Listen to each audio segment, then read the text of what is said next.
27 février 2024, 58e jour de l'année et la météo annonce 32 degrés sur Cotonou. Mesdames et messieurs, bonjour. Au sommaire de ce 13h au Bénin, notre feuilleton sur les traces de Finayon, personnage principal de l'ouvrage Les aventures de Finayon se poursuit. Nous parlerons dans cette deuxième partie de Tante Yomi, Bossi, les jumeaux Insou et Sagbo, Dossou et du chien Ekoye.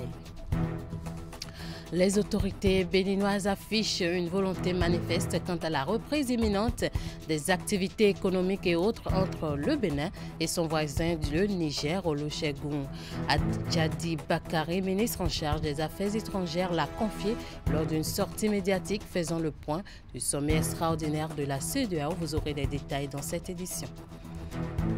Nous allons également découvrir dans cette même édition une viande dont la consommation paraît bizarre pour certains et très appétissante pour d'autres. Il s'agit de la chauve-souris. Pour cela, nous allons nous rendre dans les collines et précisément dans la commune de Savalou. À nouveau, bonjour. Aujourd'hui, nous poursuivons notre feuilleton sur les traces de Finayon, personnage principal de l'ouvrage Les aventures de Finayon, un ouvrage lu par plusieurs générations d'écoliers béninois. Avec Emma Rodonou, Finayon expliquait hier comment l'aventure a commencé. Dans le présent reportage, nous saurons ce que Finayon est devenu. Nous parlerons également de Tante Yomi, Bossi, les jumeaux Insou et Sagbo, Dossou et le chien Ekoye. Sur les traces de Finayon, le personnage principal de l'ouvrage Les aventures de Finayon, c'est un reportage de Emma Rodonou et Thiboua Roloupé. Les aventures de Finayon, c'est aussi d'autres personnages que les petits écoliers béninois ont appris à connaître. La tante Yomi, Bossi, les jumeaux Insou et Sagbo et le chien Ekoye.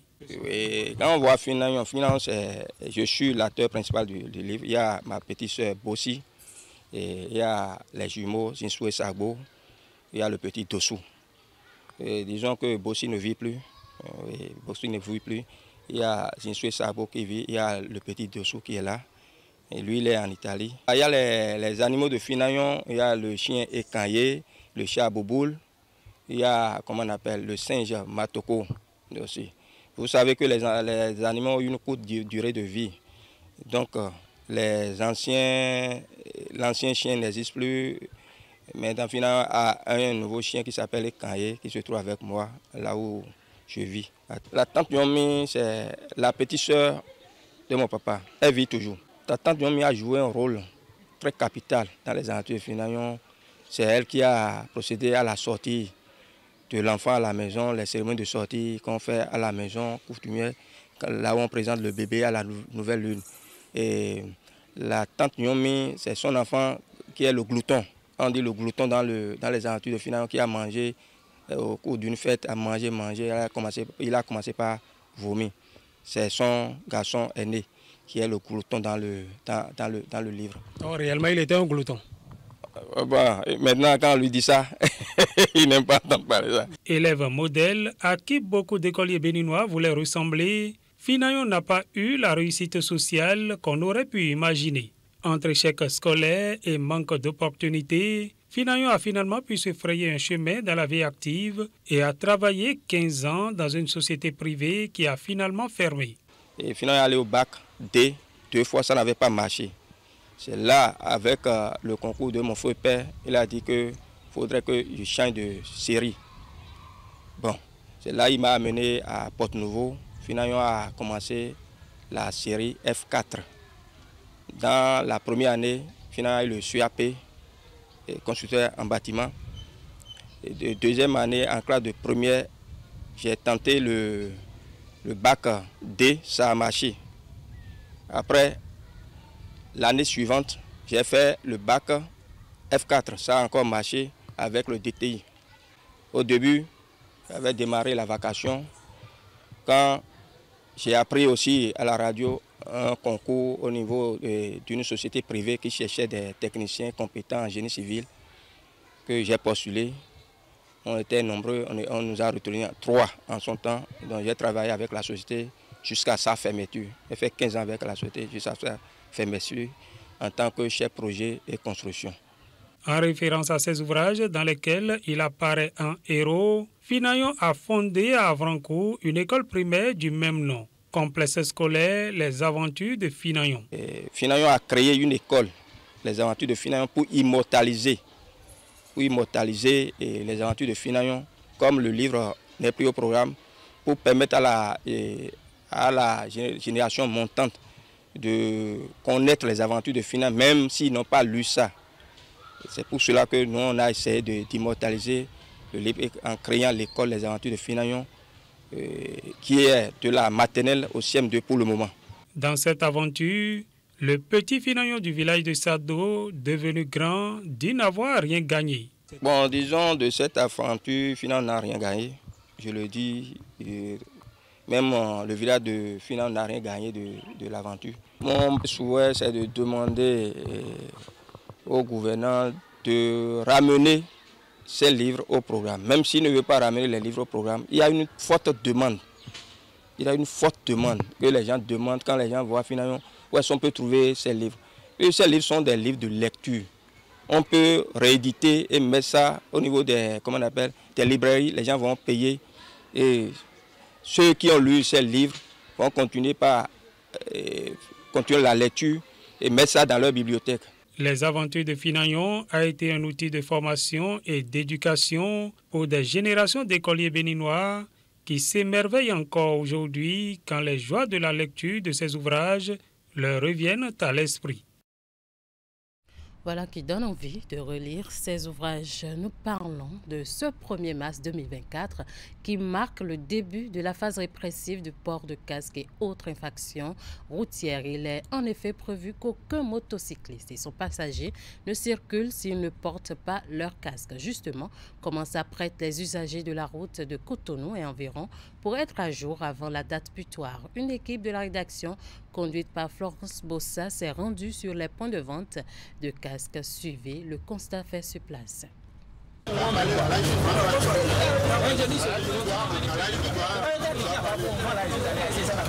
C'est l'ambiance qui règne ces derniers temps chez ces vendeurs de casques de moto. Nous sommes en plein cœur du marché d'Antokpa. Ici, sur cet espace marchand, les acheteurs de casques viennent au compte-gouttes. On est en train de vendre ça un peu. Ils sont en train de venir, c'était en gros 1 à 1, 1, 2, 3, 5 cartons, tu vois. Normalement, ils doivent venir pour acheter parce qu'ils ont déjà lancé la campagne de casque. Mais quand ça arrive, le prix qui dit, ça, nous ne connaissons pas devant quoi. Ces rares acheteurs sortis pour s'en procurer se conforment à la réglementation routière avant la répression annoncée par la police républicaine. Va bien ces casques bêtiers parce qu'il paraît que 1er mars fifia mais comme ton casque au lado pour éviter que les policiers au lado mité. Maintenant il paraît aussi que c'est un peu cher donc je pense que je vais aller encore revenir pour voir. Je suis venu demander le prix d'abord. C'était aussi de casque pour mon garçon qui est en classe de CP et vu que les répressions vont bientôt commencer. Pour les conducteurs de taxi-moto rencontrés dans la ville de Cotonou, la répression s'avère nécessaire au regard de la recrudescence des accidents et des risques d'insécurité routière. Nous sommes en train de se préparer, on est en train de se préparer pour comme l'argent ne sort pas d'abord. C'est à cause de ça, parce qu'il n'y a pas de clients. Moi, j'ai déjà mon deuxième casque pour ma femme ou mes enfants, au cas où nous allons sortir ensemble. Moi, je n'ai pas encore payé mon second casque. Mais si le chef dit que c'est nécessaire, je suis obligé de me conformer. La répression sur les axes routiers pour tout passager à moto et autres infractions démarre dès le 1er mars prochain. Ceci dans l'optique d'amener les usagers à adopter les comportements recommandés sur la route. Nous allons à présent parler de cette viande dont la consommation paraît bizarre pour les uns et très appétissante pour d'autres. Il s'agit de la chauve-souris. Pour les amoureux de cette viande à Savalou, non seulement elle est tendre, mais elle aurait également des vertus pour corriger l'anémie. Une de nos équipes a suivi une séance de chasse de chauve-souris à Savalou. Voici le reportage inédit de Ulrich Kaba.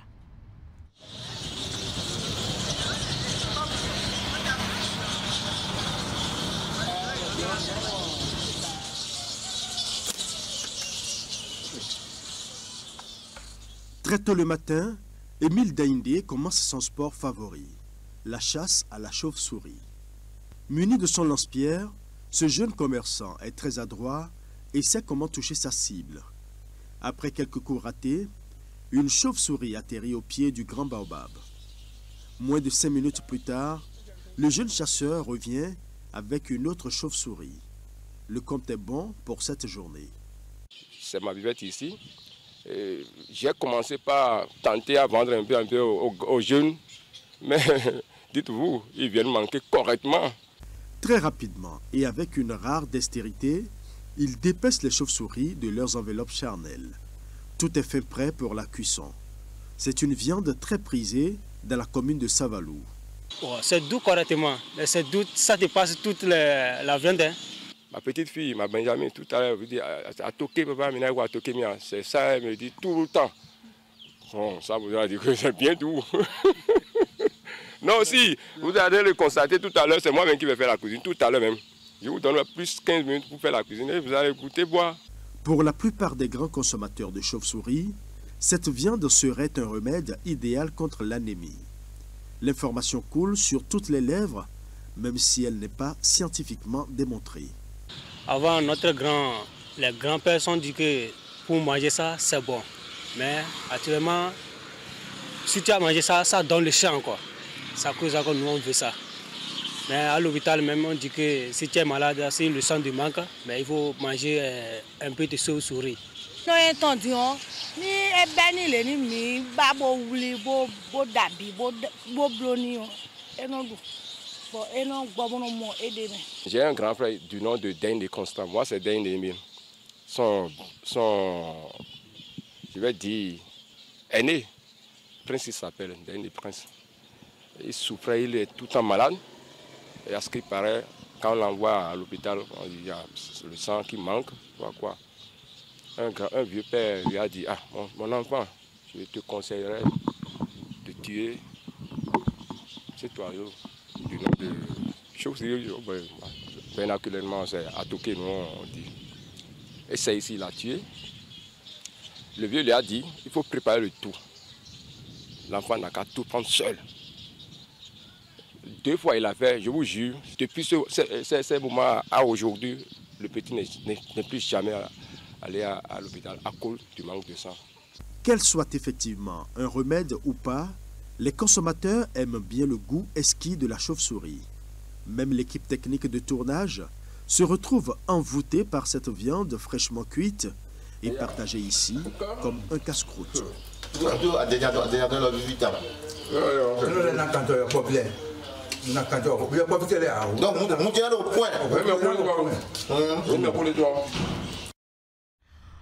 Le dialogue n'a jamais été coupé entre le Bénin et le Niger. Dans la suite de cette édition, la frontière de Malanville a été rouverte depuis samedi soir après la levée des sanctions de la CEDEAO. Déclaration du ministre des Affaires étrangères dans l'après-midi de ce lundi au cours d'une conférence de presse à Cotonou.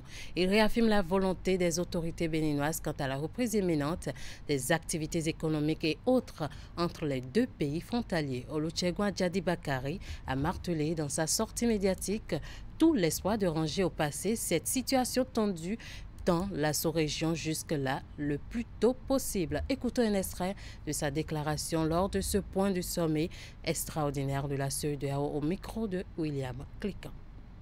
Le président de la République avait annoncé lors de sa conférence de presse il y a quelques jours que le Bénin était favorable à une levée des sanctions.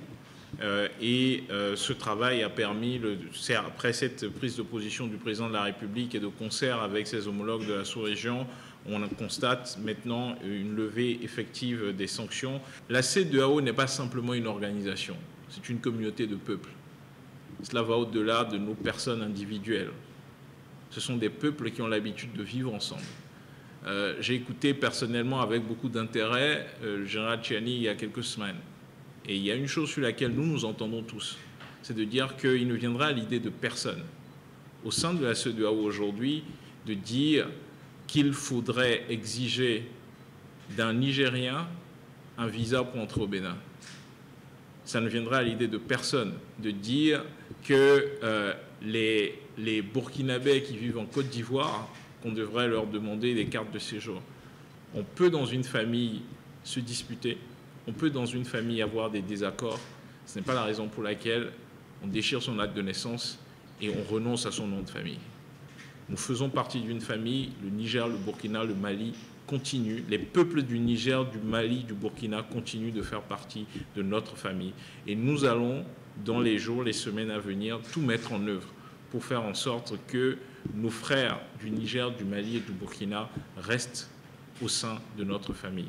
Je suis convaincu qu'en face, nos frères du Niger comprendront ce geste, le saisiront au bon et profiteront en fait de la période dans laquelle nous rentrons aujourd'hui, qui est une période importante, parce que nous croyons tous d'une manière ou d'une autre en Dieu, pour pouvoir saisir cette main tendue et faire en sorte que nous puissions avancer le plus rapidement possible vers une, je veux dire, normalisation des choses en fait. Le dialogue n'a jamais été rompu. Le président de la République l'a dit lors de ses différentes interventions, que ce soit à l'Assemblée nationale ou lors de son point de presse, en fait. Il n'y a jamais eu rupture de dialogue ou rupture d'échange entre nous. Nous sommes des frères. Vous savez, j'ai l'habitude de dire, mon homologue du Niger, il porte le même nom que moi, il s'appelle Bakary aussi.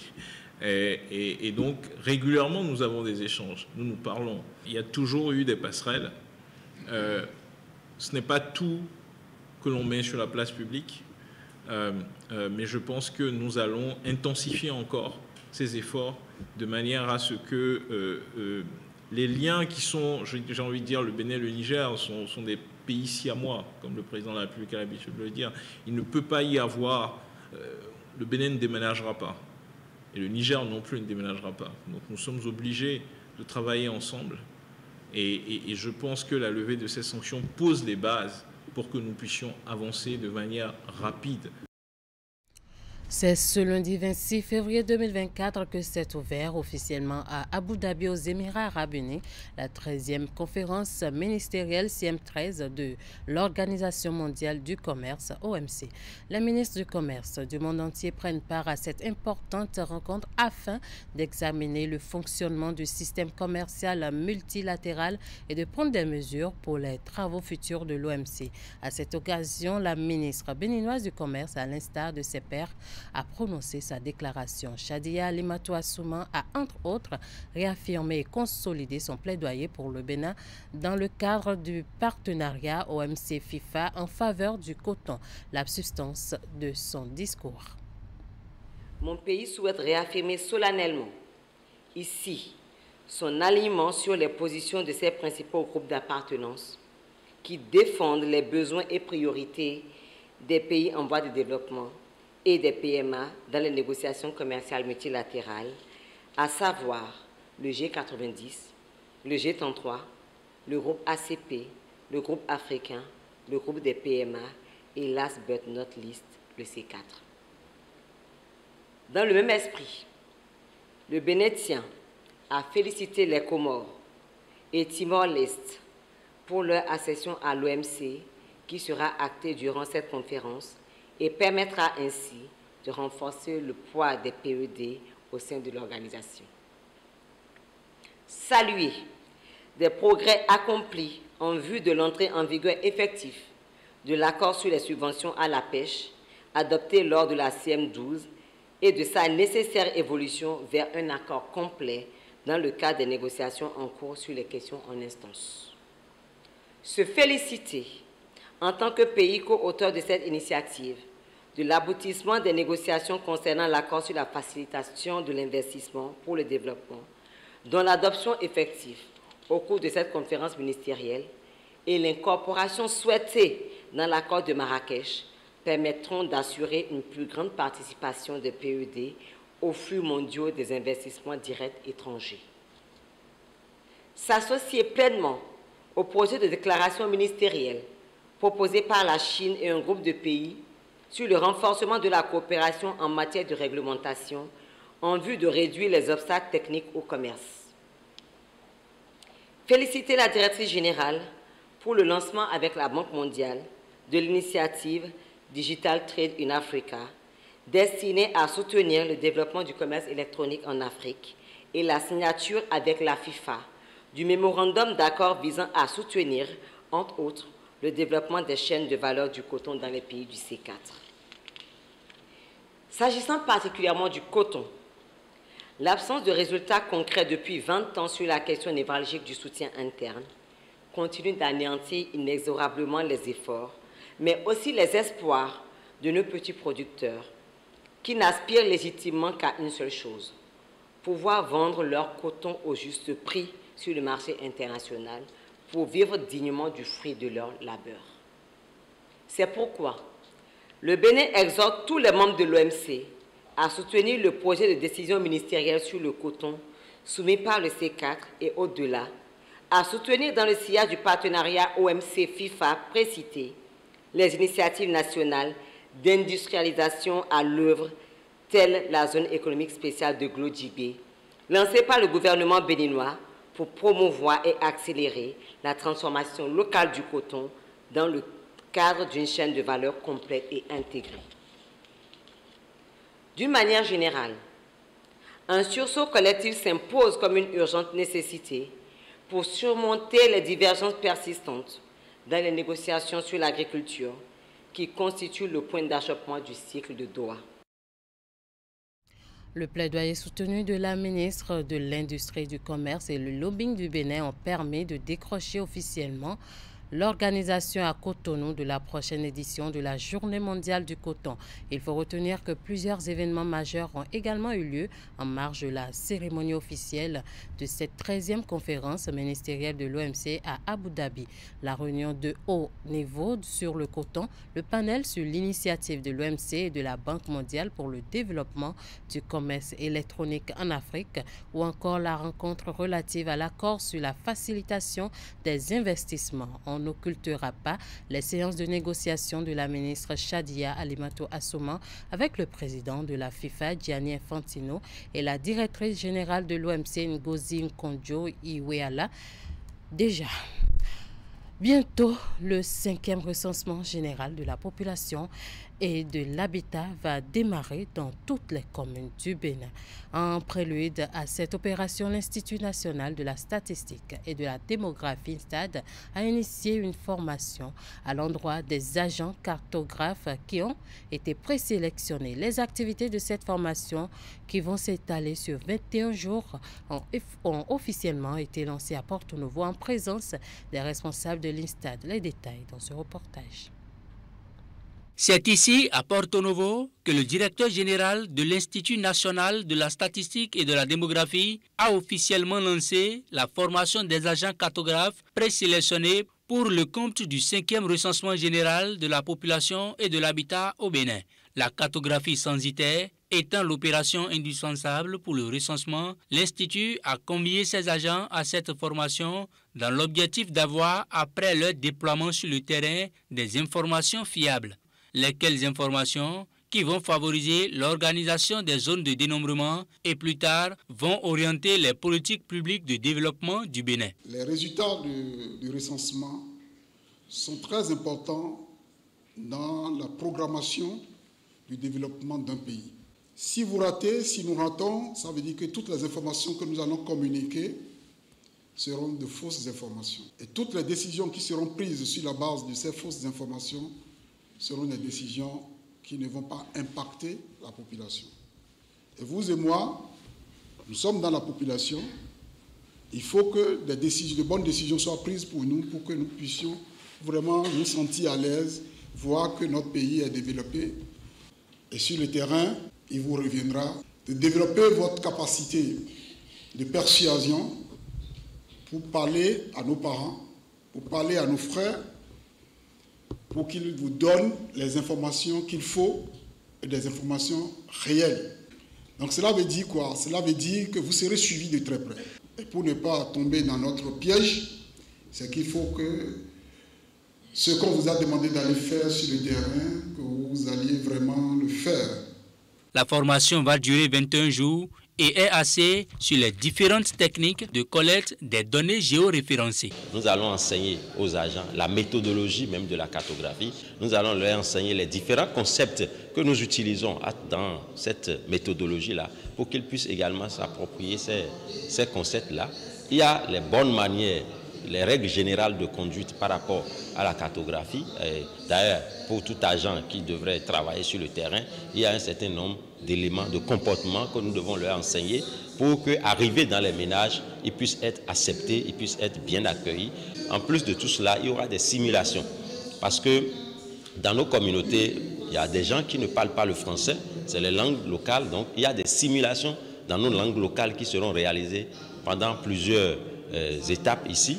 Nous allons identifier des quartiers environnants où l'ensemble de ces agents-là vont descendre pour faire la pratique et nous allons évaluer, nous allons faire le débriefing, ajuster tout ce qu'il faut ajuster avant de les déployer maintenant sur le terrain. En dehors de Porto Novo, cette formation se déroule dans 5 autres communes du Bénin, dont Abomey-Calavi, Lokossa, Boikon, Parakou et Natitengu. Nous retournons dans les collines. Des salles de classe décoiffées ainsi que de nombreux autres dégâts matériels. C'est le bilan issu de la tornade qui s'est abattue sur la ville de Saint-Valo le lundi dernier. Afin de constater l'ampleur des dégâts et aider le conseil communal à trouver des solutions, le préfet a effectué une descente sur le terrain.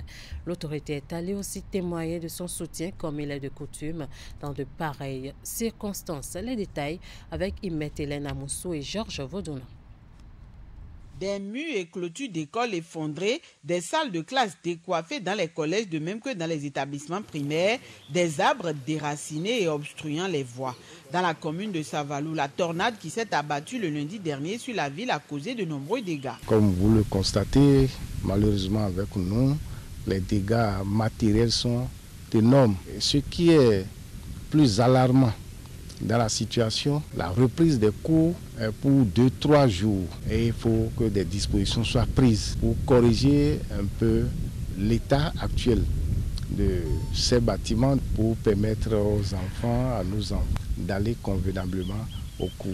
Au bilan dressé, on peut aussi ajouter l'effondrement du pylône de la radio cité Savalou Culture FM. Du fait de cette destruction, la radio n'émet plus depuis plusieurs jours. Les populations de la cité des Soravis et celles environnantes ne bénéficient plus des services offerts par l'organe de presse en matière d'information et autres. Il y avait une grande pluie le lundi passé. Subitement, on en était là quand on a commencé par entendre des bruits. À notre grande surprise, c'était nos pylônes qui étaient tombés. Il y a assez de dommages.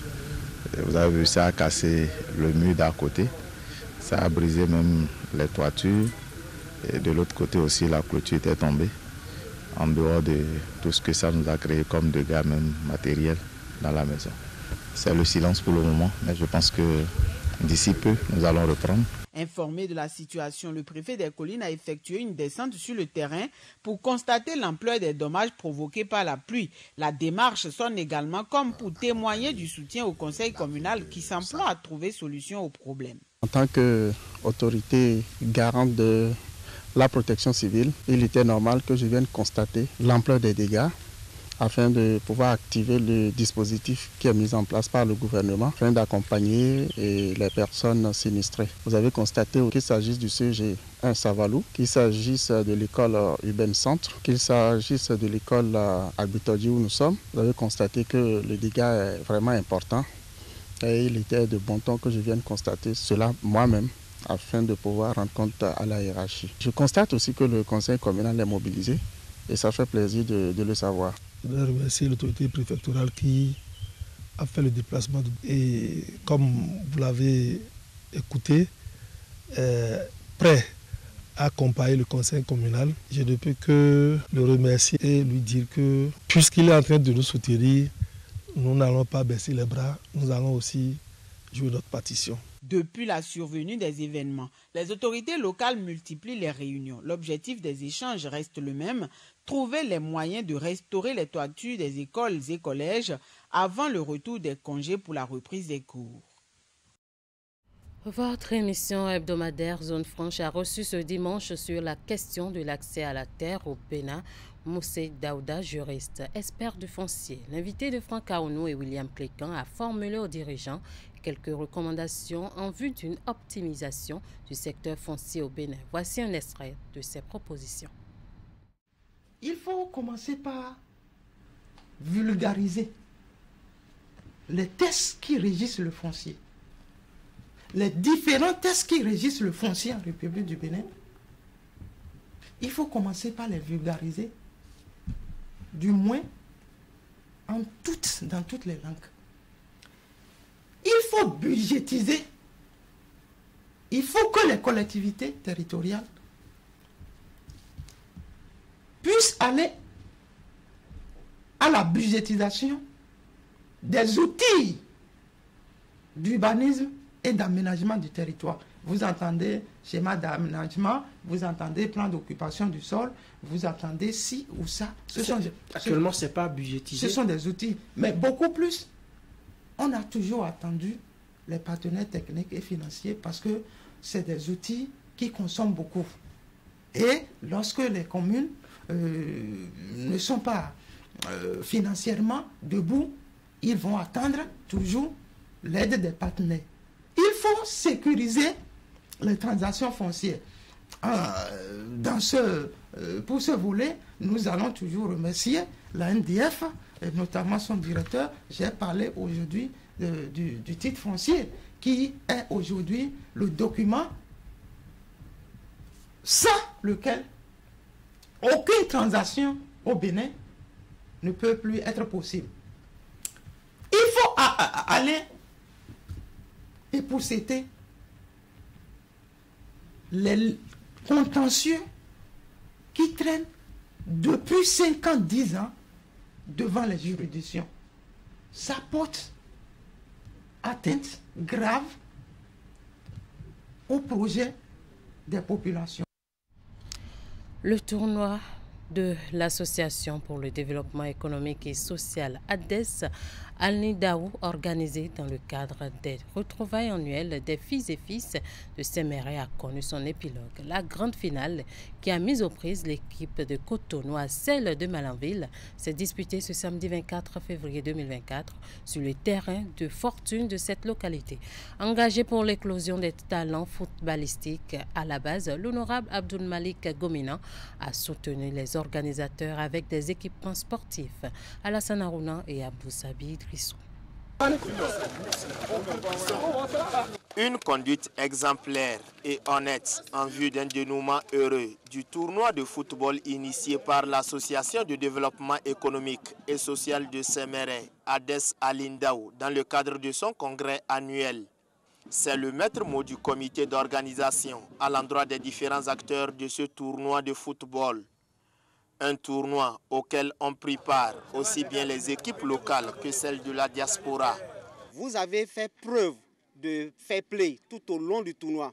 Alors, le comité d'organisation voudrait que ce fair play qui a commencé depuis le début soit observé à la fin de cette compétition. Sur ce terrain de jeu de Séméré, pour cette grande finale, deux équipes toutes de la diaspora, celle de Cotonou en vert vêtu et l'équipe de Malanville en maillot cendre, devant un public très enthousiaste. Ces 22 acteurs enchaînent de part et d'autre des assauts répétés vers le camp adverse sans pouvoir réaliser l'exploit jusqu'à la fin de la première partie. De retour des vestiaires, l'équipe de Malanville se déchaîne puis parvient à marquer un but à la 59e minute.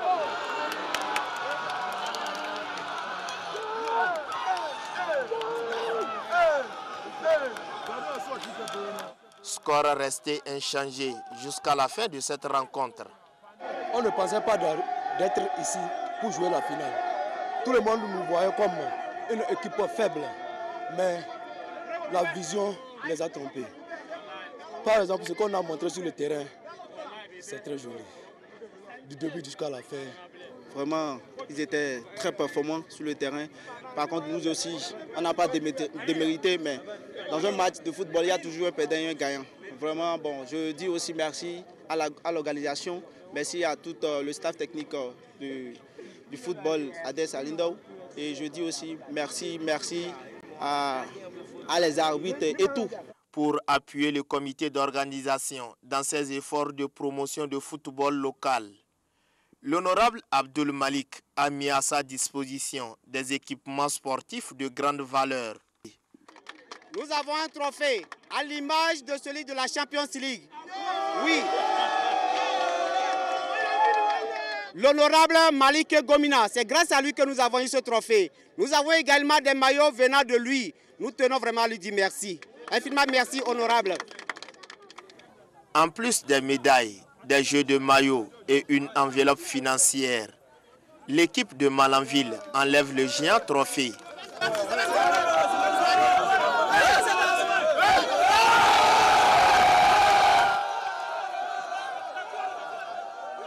La deuxième et la troisième équipe ont reçu des lots de consolation.